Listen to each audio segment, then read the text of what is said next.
بسم اللہ الرحمن الرحیم۔ السلام علیکم ناظرین پیش خدمت ہے فلم کا تیسرا حصہ۔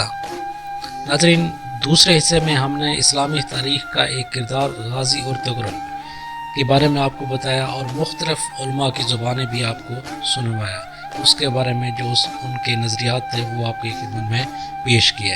اب پیش خدمت ہے اس فلم کا جو دوسرا کردار ہے، جو اسلامی تاریخ کا ایک اور زبردست کردار ہے، لیکن وہ غازی ارطغرل کے اپوننٹ سیکٹ سے تعلق رکھتا ہے اور اس کا نام ہے مختار۔ ناظرین، مختار 622 عیسوی کو سعودی عرب میں پیدا ہوا۔ ابو عبیدہ ثقفی کا بیٹا تھا جو کہ صحابی رسول تھے۔ ناظرین، اس مختار ثقفی نے 13 سال کی عمر میں جنگ جسر میں حصہ لیا اور وہیں پہ اس کے والد مارے گئے اور اس کے بھائی بھی مارے گئے۔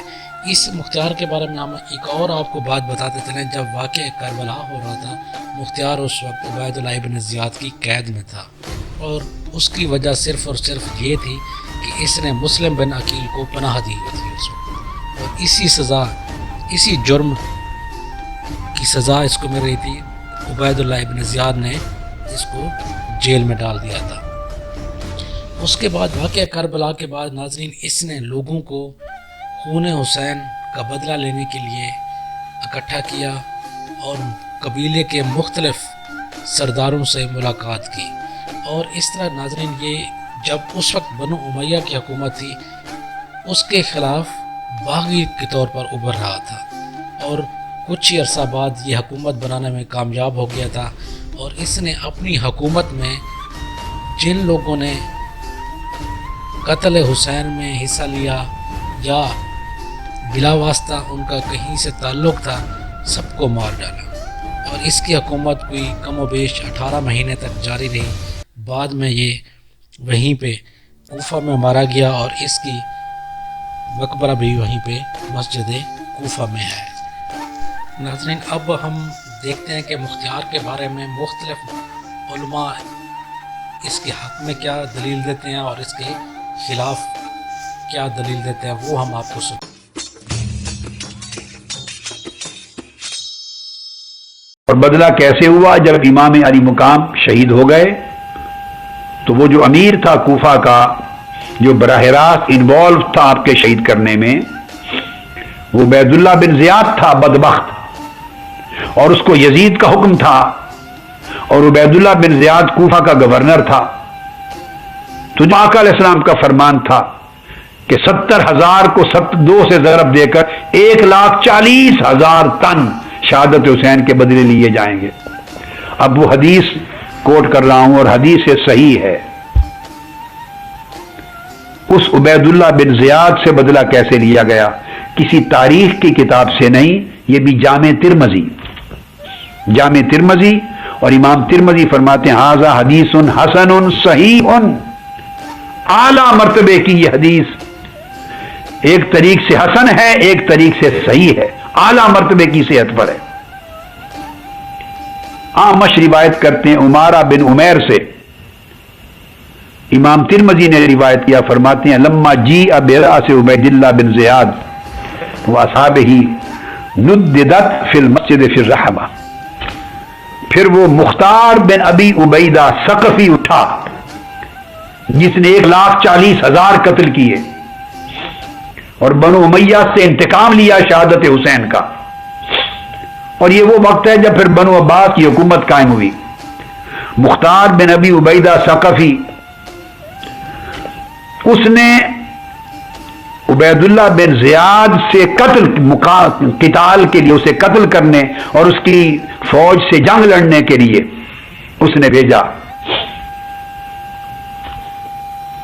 ابن اشتر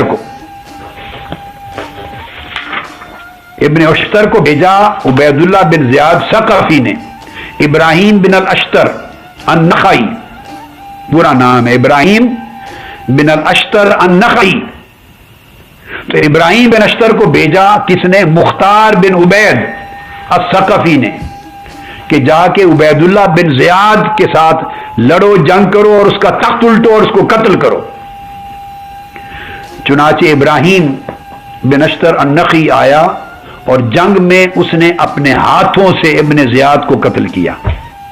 اچھا علی بھائی، اس میں یہ ہے کہ یہ جو توابون کے طریقہ مختار سقفی کے بارے میں تھوڑی وضاحت کریں کہ آپ کا اس میں کیا موقف ہے، کیونکہ شیعہ اور اہل سنت دونوں کے بڑی بڑی عجیب و غریب روایات ان کے بارے میں متضاد قسم کی آ رہی ہیں۔ جی صحیح مسلم میں جو ایک حدیث ہے نا کہ بنو ثقیف میں ایک کذاب ہوگا اور ایک جو ہے وہ ظالم ہوگا۔ ان کی بلدیت بھی بتا دیں۔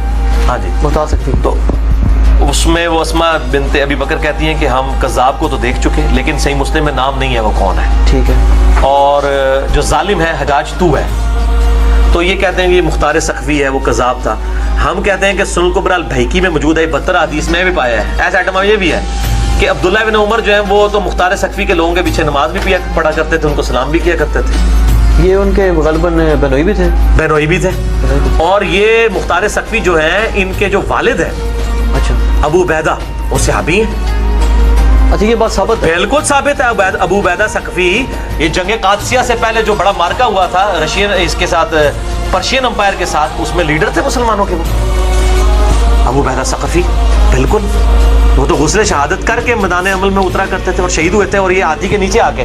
اور یہ سین عمر سیریز کے اندر فلمایا ہے قطر والوں نے، سنیوں نے ابو عبیدہ ثقفی کو دکھایا ہے اور ان کی شہادت بھی دکھائی۔ اچھا یہ چیز مفتی صاحب صاحب بتاتے تھے کہ مختار سقفی میں بھی وہ یہ کہتے تھے کہ یہ ان کا ہے کہ تو مختار سقفی کے بارے میں جو متضاد باتیں آتی ہیں تو اس طریقے سے کوئی واضح مجھے کہیں نہیں ملا اس کے بائی نیم کے ساتھ کہ اس نے کوئی دعوی نبوت کیا۔ وہ تو حضرت علی کے اولاد کے دفاع کے لیے کھڑا ہوا تھا۔ پھر دوسرا یہ کہ حضرت